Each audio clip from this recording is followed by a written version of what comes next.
Hi everyone, my name's Jordan and welcome back to my channel. Today I wanted to talk about retellings. I absolutely love retellings, especially when they are fantasy retellings. Most of my favorite retellings are mythology retellings from all different origins. And so I have a list here of a bunch of different retellings. Almost all of these are mythology retellings, but there are a few fairy tale retellings also on this list. I just love retellings. I think that if they're done well, they can be so interesting because you have that foundational thing to look back to and you get to see a new perspective on this story. And I have found a lot of retellings that I've really enjoyed over the past few years. So I wanted to share those all with you. First up, I have Kaikei by Vaishnavi Patel. This is a tale of the Queen Kaikei, who is a famously vilified queen from the stories in the Ramayana. I apologize if I'm mispronouncing that. I will preface mostly this whole video, but also in regards to this book, a lot of these retellings, I'm not super familiar with the source material. So a lot of times I just really like the story that is told, but I don't necessarily know much about the source material, and that is also true of Kaikei. I do not know the original story of Kaikei. I've kind of gathered some information based off of reviews I've seen and the differences that are from the original story and this book, but I really enjoyed this book. This is a fantasy novel. There is magic involved, but it is mostly just the story of Kaikei from childhood to the end of her life, and it kind of shows a different perspective on a story that is historically been very anti-Kaikei. And I just thought this book did such a good job of showing the difficulties of being a woman in a patriarchal society, as well as showing a culture that I'm not as familiar with. There were so many interesting themes of motherhood and found family and marriage and love, as well as revenge and politics and misogyny. And there's just so many different interesting and well thought out themes that are portrayed in this book that I think are done in a masterful way and create a beautiful story. Also, this cover is just absolutely stunning. I love having this book on my shelf because it's beautiful. Spine is as well, but also because it really was just such an interesting take on this vilified queen, and I honestly loved it. Next up, I have Spinning Silver by Naomi Novik. This is one that is on retelling lists a lot, so you've probably heard of it, but I'm here to keep preaching about it. This is a Rumpelstiltskin retelling, so this is one of the fairy tale retellings I mentioned earlier. When I first started this book, I was kind of about it. And then as I kept reading, I just became engrossed. And by the end, I absolutely loved it. I thought that this very dark, cold retelling of Rumpelstiltskin was so beautifully done. This story is the tale of a girl whose father can't pay back his debts, and so she takes matters into her own hands and kind of gains notoriety as someone being able to turn silver into gold. And this catches the attention of a nameless king who kidnaps her and keeps her prisoner. And it is a magical story of just resilience, and it's such an interesting take on the story of Rumpelstiltskin. It's very different from the original story, but it still has those ties. And I loved this story. It is a perfect read for the winter and cold months because it is literally very cold in this book. There's snow on the ground. It feels very immersively cold. And I actually might reread this come winter because I like seasonal reads. But this is a very good fairy tale retelling if you have not read it. Next up, I have The Witch's Heart by Guinevere Gornichek. This is a retelling of Angrboda and her marriage to Loki. This is a tale, again, that I don't know a lot of the source material from. I know a lot about Norse mythology, but I don't know as much about Angrboda specifically. I think that this story was so interesting. It was such an interesting take on the Norse gods from the point of view of somebody very outside of everything going on. Angrboda doesn't live in Asgard. She's not around the gods very frequently. Loki visits her in her cave, and it talks about the different children she has with Loki and Loki's other wives. And there is an added character that is not in the original story in this that helps Angrboda and keeps her company. And it's honestly just such a beautiful tale of motherhood and marriage. It has a lot of these standard mythology themes told in a very relatable and beautifully written way.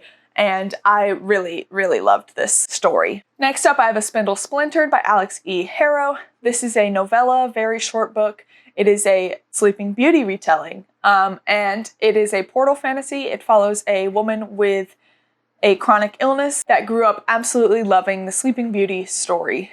And she knows she doesn't have very long left to live, and she ends up pricking her finger on a spinning wheel and gets taken to the typically told Sleeping Beauty story.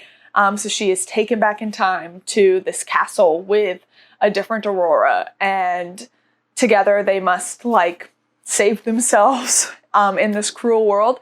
And it is just such an interesting take on Sleeping Beauty, and it's like a multi-dimensional story with multiple Auroras, and it was just a very well-told story, and it also deals a lot with hard themes like chronic illness and terminal illness, the different struggles that different time periods go through, because Aurora has very different struggles from what modern day Aurora has. And I thought it was just a really cool book. It deals a lot with themes of misogyny and death and friendship and family. And it's a really beautiful book.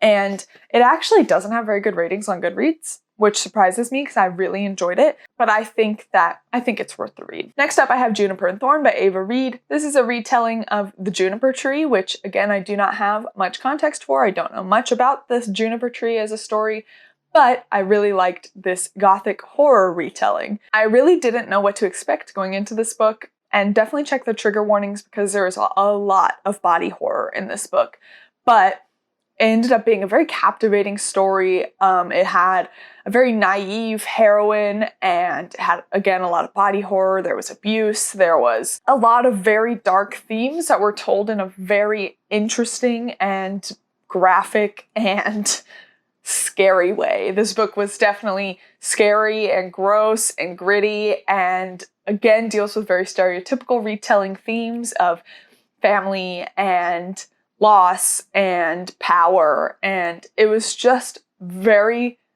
interesting to read. Again, please check the trigger warnings because it is very graphic. Ava Reed does not pull punches when telling this story, but it is very good. I liked it a lot. It was very fun, very dark, very gritty. Next up, I have Silence of the Girls by Pat Barker. This is a Battle of Troy retelling told from Briseis' point of view. And it was just a very interesting take on this very classic story. The story is typically told from a warrior's point of view, like Achilles or Hector or somebody like that. But this was told from Briseis' point of view, who is Achilles and Patroclus' slave that they take. And it's just a very dark side of this story, because in all of these Greek mythology stories, there are always slaves, but we normally don't really get much detail about them. They just are there. And Briseis really highlights how all of these women are treated as slaves and the things she has to do to survive. And it's dark and it's interesting. It's a quick read as well. And it shows a different side of Achilles and Patroclus than most retellings that are around nowadays. Most retellings that are around nowadays, I feel like, really focus on the romance or the friendship between Achilles and Patroclus instead of showing the brutality of Achilles. And I think that this was a really interesting take on this story. And then next up, Song of Achilles by Madeline Miller. I couldn't do a retellings list without having this. It's probably my favorite book on this list.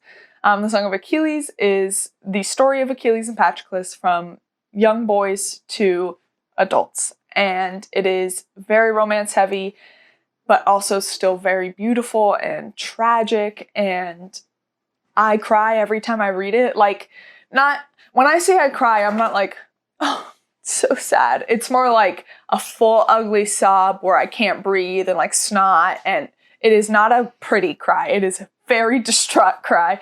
Just because Madeline Miller does such a good job of ending this story. I mean, if you know the story of Achilles and Patroclus, you know how it ends. And so even knowing that's what's coming, I still, just the way she writes it, that last paragraph, that last line just punches you right in the gut, and it is beautiful. And the journey we take to get there is also just incredibly written. Her prose is definitely on the flowery side, but I feel like it adds a lot to the story because a lot of times with retellings, flowery prose gives it that like fairy tale mythological feel, and I think it works really well in this book. And I just love Madeline Miller. I think she does great at retellings, and we'll get back to Madeline Miller. Next up, I have Legendborn by Tracy Deonn. This is an Arthurian retelling. I don't know a whole lot about the original Legend of Arthur. I know like the very bare bones basics, but this book is so good. It is YA urban fantasy, which normally doesn't work for me. I normally do not like urban fantasy at all. But this one worked really well. It is about a young woman who decides to go to college early, and she is kind of grappling with her mother's death, and she finds the secret society of magic users, and she finds out she can use this magic, but she's the only Black person in this secret society, and so she's to kind of cope with that and all of like the racist things that entails, but also the racist history of this college she's at. This book also tackles really difficult themes, so check out those trigger warnings before going into it. But I really found this book to be very engaging and very dark and explores a lot of very important themes and is really good. And the second one actually comes out in the next couple months, I think. Like, I think November, December. So I'm very excited for it. But I highly recommend this book. It is incredible, and the audiobook's also really good. It's a quick read, and it deals with a lot of very important themes, especially in America today, so highly recommend. Back to Madeline Miller, I've got Cersei. I've heard people pronounce Cersei differently in many different ways, so I'm gonna say Cersei, but I apologize if that is not like the historically accurate way of saying Cersei. But again, this is another Greek mythology retelling of Cersei, who is the daughter of Helios. It tells her story of isolation and being banished from the land, and it deals with a lot of really tough themes, like many of these retellings do. We get to see Cersei try to survive, we get to see Cersei fight for herself, and not put up with abuse, and it's just a really good story. Again, don't know a whole lot about the original source material for this story in particular, but I think that this story does an incredible job of showcasing Cersei and her strength, and it's also just a really good book. Madeline Miller does such an incredible job in every book I've read of hers of just really making you feel for all of the characters and really making the main character or characters so important and so relatable, even though they are like gods. Like almost all of these are about like gods amongst men, and she still makes them feel very relatable and very interesting to read about. So another incredible retelling. Last but not least, I have The Shadow of the Gods by John Gwynne. This is the first book in a series called the Bloodsworn Saga, the second one being The Hunger of the Gods. The next one is not out yet, but this is based on Norse mythology, which again, I don't know as much about this side of Norse mythology. I know a lot more about like the gods of Loki and Thor and Odin and all of those gods. I know less about kind of what the gods that this book talks about, and I don't know if they're related or like, I don't know how those all tie in, but I still love this series. This first book took me a little bit longer to get into, but the second book I thought was incredible. I think that John Gwynne does a great job of doing kind of the opposite of what a lot of these other books I've read have done, and that is showing the distance between mortals and gods. These gods don't feel relatable at all, and it's not just because they're all mythical creatures as well. They're like dragons and giant rats and giant wolves. Not just because of that, but also just because they are so unapproachable and they are so just different from the mortal humans that he does an incredible job of like showing that dichotomy and showing the relationship that they must kind of enact together. And the story is just told so well. There's so many different characters that all feel so relatable and so interesting to read about. And I just think John Gwynne is very good at telling stories. I'm currently halfway through the Faithful and the Fallen series and just really liking it. I think John Gwynne is so good at writing battles and characters and relationships and families. And one of the things I really appreciate about this series is men and women are equal just as default. There is no different gender struggles. There's not a patriarchy. They are just equals, and you get to see this story of fighters trying to survive. And I think that this series does a great job of that, and I'm so excited to continue this series when the next one comes out. But highly recommend this Norse mythology retelling. And that is some of my favorite retellings. Definitely not all the ones I've read, probably not all my favorites, but those were the ones that came to mind when I was planning out this video.